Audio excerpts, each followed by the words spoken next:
Você sabia que algumas das estrelas mais glamorosas da era de ouro de Hollywood não resistiam a pegar as joias, acessórios e bugigangas que as cercavam? Essas compulsões secretas custaram uma fortuna para os estúdios, arruinaram reputações e mudaram para sempre os legados das lendas do cinema. Fique atento enquanto revelamos 13 ícones cintilantes, cujos dedos pegajosos revelam um lado mais sombrio no brilho de Hollywood. Aperte o botão de curtir, inscreva-se e toque no sino para nunca perder o próximo capítulo surpreendente da história oculta de Hollywood. Zessa Gabor. Zessa Gabor ostentava riqueza como um pavão. Ainda assim, pessoas próximas afirmam que a socialite húngaro-americana não conseguia resistir a levar cinzeiros de hotéis, canetas com pontas de esmeralda e até guardanapos com um monograma de banquetes reais. Em 1953, um joalheiro de Monte Carlo a acusou de sair com uma pulseira de safira, esquecida no pulso. Zaza exibiu um sorriso encantador, alegou confusão e pagou o dobro do valor imediatamente, transformando o incidente em uma brincadeira publicitária. Cleptomania para Gabor era menos sobre necessidade e mais sobre controle da narrativa. Cada pequeno furto gerava outra manchete, reforçando sua imagem como a diva irreprimível que seguia suas próprias regras. "Querido, eu nunca pego emprestado. Eu experimento", disse ela em um programa de entrevistas, acenando com uma colher de prata que havia furtado da cantina do estúdio durante a entrevista. Mas o truque do ladrão saiu pela culatra quando os estúdios se preocuparam que os anunciantes pudessem associar seus produtos a uma estrela que normalizava o roubo. As chamadas para elenco diminuíram. Os programas de entrevistas relegaram-na a papéis de convidada extravagante, em vez de posições de protagonista. Enquanto isso, públicos mais jovens abraçaram novos ícones, deixando Zissa buscar relevância através de escândalos em vez de arte. Por trás das plumas, havia a insegurança nascida do exílio e da sobrevivência. Depois de fugir da Europa em tempos de guerra, as irmãs Gabor lutaram por permanência em um Hollywood volúvel. Roubar objetos tangíveis, por menores que fossem, oferecia a Zaza a garantia tátil de que ela ainda existia em meio à constante reinvenção. Quando enfrentou pedidos de falência nos anos 1980, muitos itens leiloados eram esses mesmos souvenirs de bolso. Um testemunho agridoce de que sua compulsão, no fim das contas, ajudou a manter as luzes acesas. A história dela mostra como o glamour pode disfarçar feridas que brilham muito depois de as câmeras pararem de filmar. Judy Garland. Muito antes de O Mágico de Oz transformá-la no querido símbolo dos Estados Unidos, Judy Garland lutava com impulsos que nenhum comunicado de imprensa de estúdio ousaria mencionar. Os membros da equipe no lote da MGM sussurravam que a pequena Judy adorava passear pelo armazém de fantasias após o expediente, colocando pulseiras de strass e grampos de cabelo, adereços destinados à cena de outra pessoa, nos bolsos do seu vestido de algodão. Em 1940, uma costureira teria descoberto uma bolsa de veludo com broches desaparecidos debaixo da cadeira de maquiagem de Garland.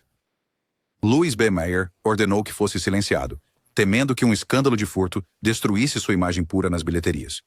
Psiquiatras mais tarde chamaram esses episódios de cleptomania, alimentada por uma perda extrema de controle. A vida de Garland era um carrossel de pílulas para emagrecer, horários rígidos e executivos ditando cada caloria sua. Roubar pequenos tesouros, por mais triviais que fossem, dava-lhe uma sensação momentânea de autonomia, mas cada momento de euforia era seguido de pavor. E se o estúdio descobrisse, esse medo a corroía, agravando a insônia e levando-a ainda mais fundo no regime de pílulas que amplificava as compulsões. O padrão a seguiu nas turnês da Uso em tempos de guerra. Colegas de apresentação brincavam que os baús de Judy pareciam sempre mais pesados nos voos de volta, chacoalhando com perfumes emprestados, alfinetes de gravata e abotoaduras entregues a generais, ou assim ela dizia. Quando um intendente militar apresentou um inquérito formal sobre alfinetes de insígnia desaparecidos, a equipe de Garland organizou uma doação discreta para hospitais de veteranos, reinterpreting the theft as charitable enthusiasm. Mesmo assim, o boato lhe custou um cobiçado papel dramático. Produtores temiam manchetes de jornal que equiparassem seu prestigiado projeto a um crime insignificante. Na década de 1950, enquanto sua carreira oscilava entre concertos de retorno e internações, Judy às vezes dava aos fãs pequenas lembranças de sua bolsa, batons ainda lacrados, flores de lapela de bastidores, até mesmo uma ou outra colher de chá de hotel. Esses presentes pareciam desculpas que ela não conseguia articular. Eles também destacavam uma trágica ironia. A garota que deu ao mundo Over the Rainbow continuava perseguindo uma onda de cor em sua própria existência em tons de cinza, guardando brilho onde pudesse encontrar até que a cortina finalmente caiu em 1969. A cleptomania de Garland destaca como a gaiola dourada da fama pode transformar um talento brilhante em cantos sombrios. Gene Tierney. Para o público, No set, Jean Tierney passou por clássicos no ar como Laura com uma postura aristocrática. Mas atrás das câmeras, ela cultivava uma coleção secreta de perfumes. Centenas de frascos de perfume de boutique. Muitos nunca comprados. Em 1948, um farmacêutico sofisticado de Beverly Hills a pegou colocando um frasco francês na bolsa, depois de pedir apenas batom. O pedido de desculpas, surpreendido de Tierney, esqueci que estava segurando, convenceu os atendentes a deixá-la ir. No entanto, investigadores do estúdio contabilizaram incidentes semelhantes ocorrendo há anos. Ao contrário dos buscadores de publicidade ostensiva, Jeanne furtava em silêncio, quase metodicamente. Amigos culparam o trauma persistente do colapso de seu casamento durante a guerra e o nascimento comovente de sua filha Daria, afetada pela rubéola. Aromas, teorizaram os psicólogos, transportavam Tierney para memórias mais seguras. Guardar fragrâncias tornou-se um escapismo olfativo. Mas quando a colunista de fofocas Louella Parsons descobriu a história, ela a retratou como estrelato mimado que se estragou, e a 20th Century Fox entrou em pânico. As seguradoras aumentaram os prêmios em qualquer set que usasse adereços antigos. Um filme de época substituiu borrifadores de cristal por vidro barato para conter a tentação. Diretores que antes lutavam para escalar Tierney agora preocupavam-se com filmagens interrompidas e imprensa negativa, reduzindo seu destaque abaixo de jovens atrizes que ela anteriormente eclipsara. A cleptomania também complicou sua vida amorosa. O noivo, Príncipe Ali Khan, supostamente terminou seu romance vertiginoso após funcionários do hotel reclamarem de caixas de bugigangas de prata desaparecidas durante sua estadia na Riviera. A admissão voluntária de Tierney na clínica Menninger, em 1953, descrita publicamente como tratamento para a exaustão, abordou secretamente depressão e comportamentos compulsivos. Suas entrevistas francas ao retornar, nas quais ela admitiu impulsos incontroláveis de possuir, conquistaram a simpatia do público, mas não puderam reconstruir as ofertas de Alist que haviam desaparecido. Ainda assim, ela transformou a dor em ativismo, financiando discretamente pesquisas para a saúde materna e a destigmatização de doenças mentais. A história de Jeanne ilustra a cleptomania não como uma excentricidade cômica, mas como um grito por controle em meio a tragédias que nem mesmo a fama conseguiu isolar. Errol Flynn. Errol Flynn duelou, navegou e seduziu seu caminho através da lenda de Hollywood. No entanto, os ataques piratas mais improváveis ocorreram fora das câmeras, nas lojas de presentes de hotel.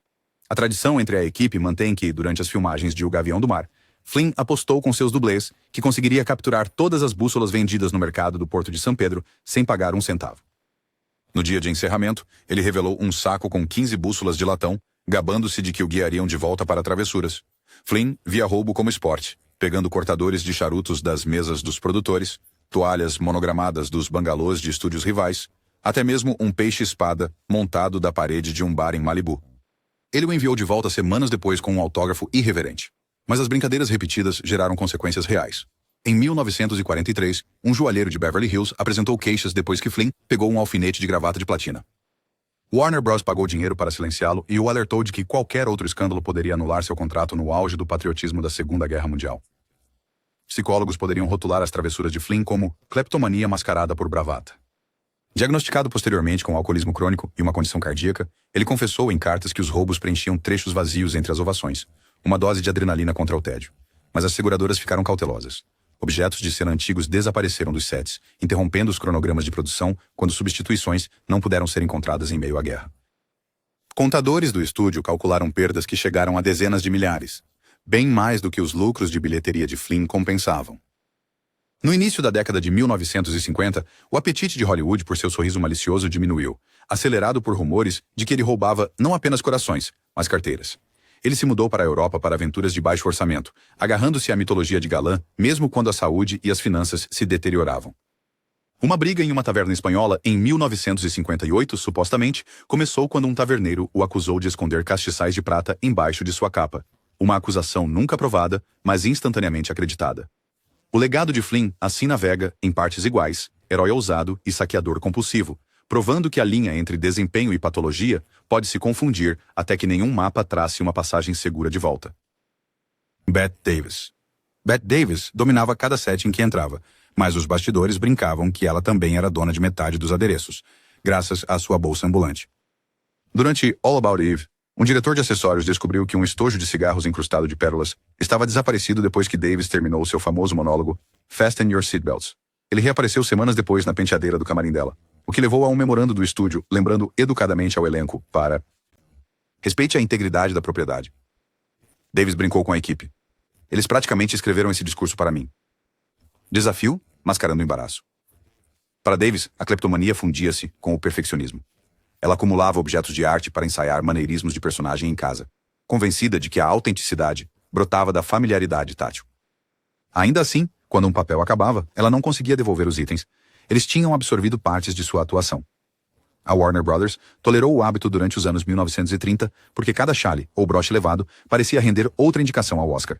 Mas, com a queda nas bilheterias no final dos anos 1940, os executivos rotularam a peculiaridade como uma responsabilidade. Um incidente em 1950 mudou a situação. A segurança da Neiman Marcus deteve Davis por sair com luvas de noite não pagas. Em vez de silenciar, a guru do fofoca Hedda Hopper divulgou a manchete, enquadrando-a como uma tentativa desesperada de relevância de uma diva em decadência. Anunciantes ameaçaram retirar patrocínios de dramas de rádio com Davis, temendo a associação com o roubo. Os papéis mudaram de personagens principais majestosas para matronas excêntricas. Seu poder de ditar roteiros praticamente desapareceu. Em particular, Davis confrontou a compulsão em terapia, traçando-a à pobreza na infância e ao terror de perder o status arduamente conquistado. Ela começou a enviar envelopes anônimos cheios de dinheiro para departamentos de cenografia, uma restituição simbólica por décadas de empréstimos. Embora sua carreira tenha se recuperado com O que Terá Acontecido a Baby Jane, ela nunca mais possuiu a liberdade irrestrita de seu domínio inicial. As caixas de lembranças de bastidores empilhadas no sótão de sua casa, em Connecticut, testemunhavam tanto um compromisso feroz com a arte, quanto um desejo sombrio que apenas a arte não conseguia saciar. A história dela fecha este segmento com um lembrete. Às vezes, as presenças mais imponentes na tela lutam contra inseguranças que as levam a agarrar fragmentos do mundo que já possuem. Mickey Rooney. Quando Mickey Rooney surgiu nas telas como Andy Hardy, a América viu um feixe de alegria perpétuo, mas a segurança da MGM viu uma dor de cabeça em calças curtas. Desde sua adolescência, Rooney tratou o vasto depósito de propriedades do estúdio como uma loja de curiosidades pessoal, colecionando de tudo, desde relógios de bolso até espadas de esgrima. Os assistentes de câmera brincavam que se um adereço pesasse menos de 5 quilos, Mickey tentaria adotá-lo. Uma tarde, em 1942, um fotógrafo o pegou, colocando um telefone de celuloide vermelho rubi, destinado a outro filme, dentro de sua jaqueta. Rooney abriu um sorriso, chamou isso de parte da minha pesquisa, e se afastou. Por trás da bravata, havia um menino que nunca realmente possuíra nada. Criado no circuito vaudeville, Mickey aprendeu que as posses desapareciam tão rápido quanto as reservas. Guardar objetos brilhantes tornou-se um talismã contra essa instabilidade. Mas à medida que a pilha de bugigangas em seu camarim crescia, também crescia a preocupação da MGM. Os prêmios de seguro aumentaram após o desaparecimento de um porta-cigarros, com joias emprestado da Tiffany's, para uma única cena em close. Os executivos forçaram Rooney a participar de um dia de anistia no local, onde ele devolveu 3 caixas de itens sem perguntas. O inventário ocupou 15 páginas, mas o hábito persistiu. Durante as turnês de guerra, ele desafiava os militares a jogos de dados amistosos, em que o vencedor ficava com o isqueiro, apenas para trocar seu próprio zipo amassado pelo isqueiro de família, gravado deles no meio do aperto de mão. Os publicitários amenizaram as consequências ao descreverem isso como travessuras inofensivas de um amado palhaço, mas os produtores ficaram cautelosos. No final da década de 1940, os papéis que exigiam adereços de época caros evitavam discretamente seu nome, e o ator que uma vez liderou as pesquisas de bilheteria sentiu as portas de Hollywood se fechando. As travessuras de Rooney com dedos ligeiros pronunciavam uma luta ao longo da vida com impulsividade, seja nos jogos de azar, casamentos rápidos ou momentos de pequenos furtos bem em seus anos dourados. Cada tentativa de recuperação que ele encenou brilhava, depois ofuscava sob outra recaída. Em entrevistas, ele mais tarde confessou: "Roubar me fez rir, mas também me tirou muito mais." Sua história retrata a cleptomania não como alívio cômico, mas como um aviso de que os vazios da infância podem ecoar para sempre, não importa quão alto seja o aplauso. Joan Crawford. A imagem impecável de Joan Crawford, sobrancelhas arqueadas, ombros marcantes e postura letal escondiam uma fascinação por um luxo que antes a excluía. Os atendentes de lojas de departamento em 1934 na cidade de Oklahoma ainda contavam como ela passeava pelos corredores de lingerie, acariciando luvas de cetim e saindo sem pagar. O gerente, deslumbrado pela estrela em ascensão, enviou a conta para a MGM em vez de para a polícia. O solucionador do estúdio, Ed Mannix, resolveu a questão discretamente, mas os acessórios deslocados de Crawford se multiplicaram com sua fama. Amigos descreveram sua casa em Beverly Hills como um museu de elegância apropriada. cinzeiros, toalhas com o emblema do hotel, calçadeiras de prata de Savile Row, em Londres. Crawford os chamava de símbolos de apreciação, lembranças da hospitalidade que ela sentia que sua presença conferia. Psicólogos podem ver uma cleptomania clássica alimentada por privações precoces. Nascida Lucille LeSueur, ela esfregava pisos de restaurantes antes de Hollywood renomeá-la. Apropriar-se de objetos opulentos tornou-se uma reescrita tátil de sua história difícil. O problema atingiu o auge durante o Humoresque, 1946, quando um cenógrafo relatou o desaparecimento de uma caixa de música Art Deco avaliada em $2.000. Warner Brothers, temendo o cancelamento do seguro, descontou o pagamento de Crawford e divulgou um boato culpando um membro anônimo da equipe. Joan, incandescente de humilhação, retaliou financiando uma reforma privada no lounge feminino do estúdio, instalando penteadeiras de mármore e, incisivamente, um armário trancado para os adereços. O gesto a meio redimiu, mas os colunistas de fofocas nunca esqueceram, e piadas sobre roubo de luvas acompanharam futuras excursões de imprensa. À medida que Crawford envelhecia em papéis de matriarcas malvadas, os críticos liam a sua aura de aço através da lente de finuras roubadas, cada broche reluzente como um lembrete do vício secreto da estrela. Nos anos seguintes, ela doou caixas de lembranças para leilões de caridade, alegando filantropia em vez de penitência. Ainda assim, perdurou o mito de que, não importava o quão vasto fosse seu closet, Crawford não conseguia silenciar o medo de voltar à pobreza de cabo de vassoura.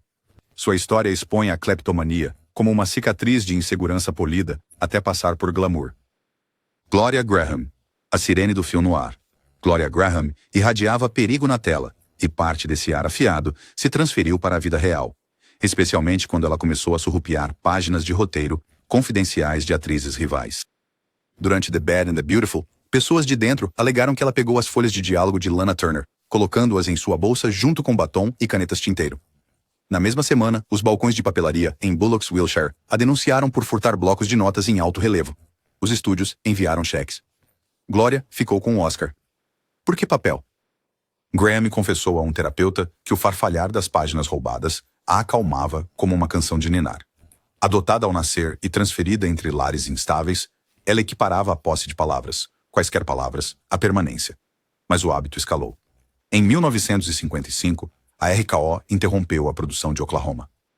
Por 2 dias, quando os cronogramas de filmagem anotados desapareciam, a equipe os encontrava no trailer de Graham, escondidos debaixo de dezenas de diários não abertos. Ela alegava que estava estudando os números de dança.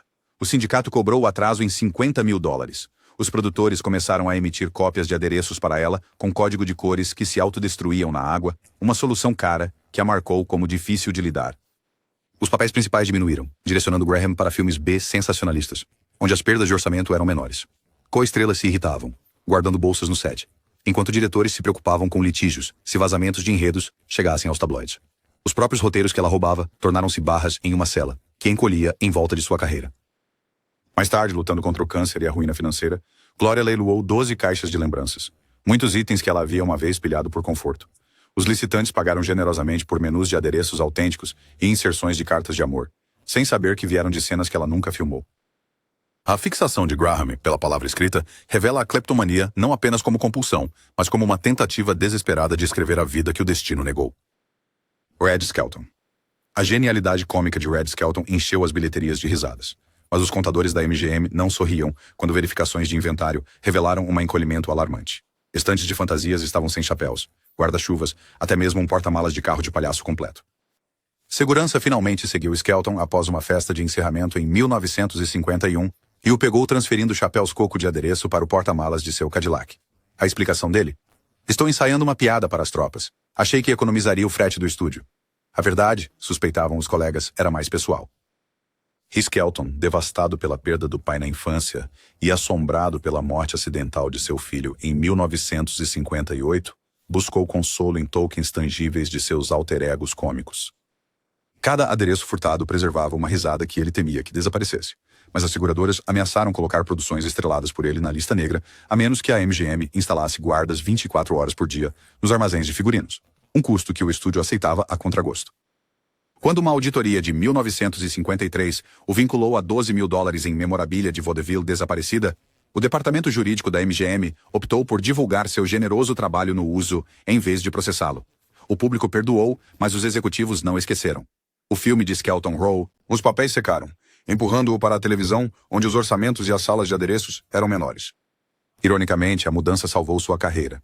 The Red Skelton Hour foi ao ar por 2 décadas, mas rumores sobre armários de adereços trancados o seguiram de um estúdio a outro. Na aposentadoria, Skelton revelou cômodos em sua casa em Palm Springs forrados do chão ao teto com itens cômicos antigos, flores que espirram, sapatos enormes, bengalas de truque, muitos nunca usados diante das câmeras.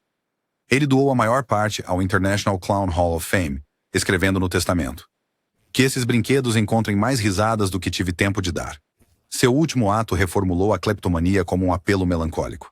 Agarre-se à risada antes que ela escape. Lana Turner. A vida de Lana Turner brilhou como os diamantes que ela usava na tela. Mas numa noite de outono, em 1961, ela se encontrou em uma delegacia escura, acusada de colocar sorrateiramente um lenço de seda de $35 em sua bolsa em uma boutique chique de Beverly Hills. Testemunhas juraram que viram a Sweater Girl parar, olhar e deslizar o tecido sob a aba de sua bolsa. Publicitários do estúdio correram para abafar a história, sussurrando que Lana estava apenas distraída por um telefonema urgente. Mas os insiders sussurravam outra coisa. Turner estava discretamente levando pequenos luxos há anos, buscando uma emoção que a bilheteria não conseguia proporcionar. Mais tarde, psicólogos sugeriram que a cleptomania oferecia a Lana a ilusão de controle em uma vida governada por colunas de fofoca, romances abusivos e o marcante esfaqueamento de 1958 de Johnny Stompanato por sua filha adolescente. Roubar era uma rebelião em miniatura, prova de que ela ainda tinha poder sobre o destino, mas as consequências prejudicaram sua carreira. A MGM adiou seu próximo papel principal, temendo que mães suburbanas boicotassem as matinês. O contrato de Lana encolheu, e embora as acusações tenham sido eventualmente retiradas, o lenço tornou-se um aviso não dito pela cidade. Amigos lembravam como o boudoir de Turner transbordava de luvas de seda, broches e frascos de perfume, ainda com etiquetas de preço. Ela raramente os usava. Possuir era o suficiente. A compulsão corroía seu senso de valor próprio, forçando um ciclo interminável de contrição e recaída, cada incidente aprofundando a relutância do estúdio em escalá-la como heroínas saudáveis. No final da década de 1960, a sirene outrora imparável estava aceitando papéis em filmes de segunda categoria e participações em programas de TV, sua lenda ofuscada por uma tira de seda que nunca sequer combinava com sua roupa. A história de Lana nos lembra que, por trás dos vestidos de cetim e sorrisos em Technicolor, o vício pode espreitar, silencioso, sofisticado e pronto para custar tudo. Hedy Lamarr. Quando a polícia prendeu Hedy Lamarr por furto em janeiro de 1966, os tabloides gritavam: "A mulher mais bela do mundo rouba um tubo de creme para os olhos." Para o público, era absurdo. Lamarr era a estrela exótica de Argel e Sansão e Dalila, uma mulher cujo rosto, por si só, vendia milhões de ingressos. No entanto, imagens de segurança mostraram alegadamente ela calmamente guardando cosméticos e bijuterias em sua bolsa em uma loja de departamentos Wilshire. Para Lamarr, a cleptomania se misturava com uma profunda solidão. Após 6 casamentos, fortunas perdidas e uma carreira de atuação paralisada, ela vivia principalmente em quartos de hotel, mexendo com invenções que nenhum executivo de estúdio se importava. Roubar se tornou um experimento secreto. Será que ela poderia enganar os seguranças da mesma forma que encantou o público? Um veredicto de culpabilidade resultou em uma sentença suspensa e liberdade condicional, marcando-a como ladra muito tempo depois que Hollywood a havia marcado como uma lenda. O escândalo ocorreu justo quando ela fazia campanha para licenciar sua patente de espectro espalhado, a mesma tecnologia que mais tarde possibilitaria o Wi-Fi. Potenciais investidores hesitaram, temendo que qualquer parceria com uma atriz criminosa pudesse manchar suas reputações. Estúdios já cautelosos com sua inteligência franca fecharam suas portas completamente. Lamarr se retirou para uma vida reclusa, recebendo cartas de fãs, mas nenhuma oferta de trabalho. No entanto, em momentos de tranquilidade, admitia aos amigos que roubar bugigangas proporcionava uma adrenalina mais forte do que aplausos. Um pico de dopamina passageiro em uma vida marcada por tipificação e misoginia. Décadas depois, a sociedade a aclamaria como uma inventora visionária, mas Hedy nunca escapou do desgosto de um talento ignorado e de uma compulsão incompreendida. Sua história prova que genialidade e fragilidade frequentemente dividem o mesmo palco. Peter Lorre. No set, os olhos esbugalhados de Peter Lorre acompanhavam tudo, especialmente os minúsculos adereços que os diretores esperavam que ninguém notasse se estivessem faltando. Durante as pausas em Casablanca, membros da equipe brincavam que, se um livro de fósforos ou uma peça de xadrez em miniatura desaparecesse, verificassem o casaco de Lorre. O ator que arrepiou o público como o assassino Hans Beckert em M tinha uma fascinação por pequenos objetos, guardando-os como souvenirs mórbidos. A cleptomania de Lore surgiu de uma infância desarraigada. Fugindo da Alemanha nazista, ele chegou a Hollywood como um forasteiro, convencido de que a fábrica de sonhos poderia exilá-lo tão rapidamente quanto. Guardar adereços, chaveiros, medalhões, canetas de hotel era como capturar provas de que ele realmente pertencia ali. Cada item era um carimbo de passaporte em sua alma errante. Os executivos da Warner Brothers acharam encantador até que as contas de seguro se acumularam. Quando um raro conjunto de dominós de marfim desapareceu durante o filme O Falcão Maltês, os contadores do estúdio rastrearam substituições até o bangalô de Lore. Uma advertência severa seguiu-se, mas o boato vazou, e logo os produtores o rotularam de risco de segurança. Os papéis reduziram-se de protagonistas a parceiros sinistros, não apenas por causa do tipo, mas pelo medo de perdas no set. Fora das telas, a compulsão de Lore em colecionar pressionava as amizades. Os anfitriões das jantares aprendiam a contar os talheres depois que ele saía. Colegas encenavam buscas divertidas, devolvendo cortadores de charuto e clipes de dinheiro com risadas forçadas. Por dentro, Peter lutava contra a vergonha e a ansiedade, sabendo que cada pequeno furto ampliava o abismo entre o gentil filósofo que ele desejava ser e o rastejador que o público projetava nele. Nos anos 1950, problemas de saúde e estagnação na carreira se uniram. Os objetos que ele uma vez roubou juntavam poeira, símbolos silenciosos de um talento diminuído por uma compulsão nunca tratada. Tallulah Bankhead. As soirées de Tallulah Bankhead eram lendárias. Pirâmides de champanhe, fofocas escandalosas e, à meia-noite, talheres desaparecidos. Os convidados frequentemente descobriam que seus mais finos estojos de cigarro ou abridores de cartas de marfim tinham sumido, apenas para vê-los semanas depois, orgulhosamente exibidos na prateleira de Bankhead. A diva do palco e da tela desconsiderava as acusações com uma risada rouca. Querido, eu simplesmente os libertei do tédio. Por baixo da extravagância, havia um espírito inquieto lidando com insônia crônica e depressão. Roubar bugigangas era seu travesso antídoto para o vazio entre as apresentações. Ela passeava por lojas de departamentos com o séquito a tiracolo, deslizando lingerie de seda em sua bolsa enquanto recitava epigramas de Oscar Wilde. Gerentes de loja, deslumbrados, fingiam não ver até que um registrou silenciosamente uma queixa policial em 1942. Embora as acusações tenham se dissipado sob pressão do estúdio, o aviso se espalhou por Broadway e Hollywood. Bankhead já não podia ser confiável perto de cenários valiosos. Os produtores começaram a prender as antiguidades às mesas. Alguns se recusaram a segurar produções estreladas por ela, reduzindo os papéis que lhe eram oferecidos. Ainda assim, Tallulah intensificou, transformando a cleptomania em arte performática, sorteando bugigangas roubadas em eventos beneficentes, afirmando que ela roubava apenas pela emoção de devolver. A piada perdeu a graça quando os furtos não controlados colidiram com a diminuição da bilheteria. Em meados da década de 1950, o nome de Bankhead já não garantia a venda de ingressos, e seu hábito eclipsou seu talento nas colunas de fofocas. Passou os últimos anos viajando por pequenos teatros, carregando baús cheios de lembranças que mal se lembrava de ter roubado. Quando perguntada por que fez isso, ela sorriu nostalgicamente. Porque ninguém jamais me disse não, e eu precisava desesperadamente que alguém o fizesse. Sua vida adverte que aplausos sem limites podem alimentar compulsões até devorarem o próprio palco de onde surgiram. Se essas revelações te tocaram, compartilhe seus pensamentos abaixo. Você já ouviu outras histórias de boatos sobre cleptomania em Hollywood? Aperte o botão de like, inscreva-se para mais lendas não contadas e ative o sino para nunca perder um episódio de História Oculta. Até a próxima, mantenha seus olhos nos seus valores e seu coração aberto para os dramas que se desenrolam fora de vista.